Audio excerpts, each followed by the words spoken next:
बेटी एक बार चल के लड़के को देख तो लो। मेरा दावा है कि लड़का तुम्हें बहुत पसंद आएगा। बाला बहुत अच्छा लड़का है। हाँ हाँ बेटी, हम लोग तुम्हारे दुश्मन तो नहीं है। किसी अच्छे लड़के से ही तुम्हारी शादी करवाएंगे ना। आखिर तू हमारी इकलौती बेटी है। अच्छा ठीक है माँ, अब ज़्यादा भावुकतापूर्ण शब्दों का इस्तेमाल ना करो। मैं चलने के लिए तैयार हूँ। चलो फिर, बिना देर के हम सब चलते हैं। सभी बाला के घर पहुंचते हैं। अरे क्या बात है बहन जी, अभी तक आपका बेटा नहीं आया? जी बस आता ही होगा। तभी वहाँ बाला आता है। लो जी, आ गया मेरा बेटा। ये लोग तुझे देखने आए हैं और ये इनकी बेटी नम्रता है। बाला के सर पर बिल्कुल बाल नहीं होते। ये देख नम्रता और उसके परिवार वालों की आंखें फटी की फटी रह जाती है। ये तो टकला है। हे भगवान, माँ पिताजी, आप दोनों एक टकले से मेरी शादी करवाने वाले थे। अरे ये तो पूरा उजड़ा चमन है। देखो बेटी, इस तरह किसी का मजाक उड़ाना गलत है। किसी के बारे में इस तरह की बातें नहीं करते। बालों का क्या है, वो तो आते जाते रहते हैं। लड़का टकला है तो क्या हुआ, इंजीनियर है, अच्छा खासा कमाता है। आप चुप रहिए जी। इसकी तरफदारी इसलिए कर रहे हैं क्योंकि आपके भी सर पर बाल नहीं है। मैंने तो आपसे शादी कर ली, मगर मैं अपनी बेटी की शादी एक टकले से बिल्कुल नहीं करवाऊंगी। अरे ये क्या, कब से आप लोगों ने टकला टकला लगा रखा है? और माफ करना, तुम भी कोई हूर की परी नहीं हो। तुम लोग मेरे घर में आकर मेरी ही बेइज्जती कर रहे हो। निकल जाओ यहाँ से। हाँ हाँ तो जा रहे हैं ना, हमें भी यहाँ रुकने का कोई शौक नहीं है। नम्रता और उसके परिवार वाले उठकर वहां से जाने लगते हैं। तभी नम्रता का छोटा भाई जाते जाते कहता है, टकला। तेरा बाप टकला।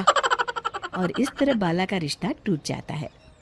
फिर एक दिन सड़क के किनारे एक आदमी घूम घूम कर कंधी बेच रहा होता है। कंधी ले लो, कंधी, एक से बढ़िया एक कंघी ले लो, नए जमाने की कंघी ले लो। अरे भाई ये ले लो। घूमते घूमते वो बाला के पास पहुंच जाता है। अरे भाई साहब, कंधी लोगे क्या? ये लो। तभी उसकी नज़र बाला के सर के ऊपर पड़ती है। अरे माफ़ करना भाई साहब, आप इसे लेकर क्या करोगे? आपके सर पर तो बाल ही नहीं है। आपका तो स्टेडियम पूरा खाली है। चलता हूँ, कंधी ले लो, कंधी ले लो। कंधी वाले की बातें सुनकर बाला को बुरा लगता है।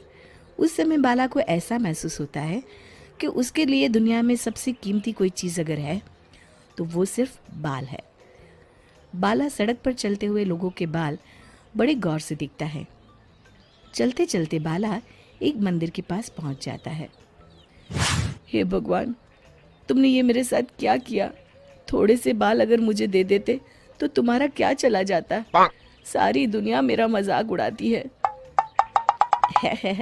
अरे भाई, आज पहला इंसान देख रहा हूँ जो मंदिर आकर भगवान से अपने लिए बाल मांग रहा है। बेटा, भगवान ने तुम्हें सब कुछ तो दिया है। अच्छी सेहत है, अच्छी नौकरी है। लगता है तुम्हारी तबीयत ठीक नहीं है। घर जाओ, सब ठीक हो जाएगा। बाला वहाँ से चला जाता है। घर पहुंचकर बाला खाना खाता है और अपने कमरे में सोने के लिए चला जाता है। फिर सुबह जब बाला सोकर उठता है तो आईने के सामने अपने आप को देखकर हैरान हो जाता है। बाला के सर पर एकदम घने बाल आ जाते हैं। बाला खुशी से झूम उठता है।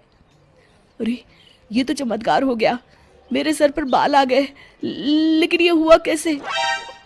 दोस्तों, अगर आप इस कहानी का दूसरा भाग देखना चाहते हैं तो हमें कमेंट करके ज़रूर बताएं।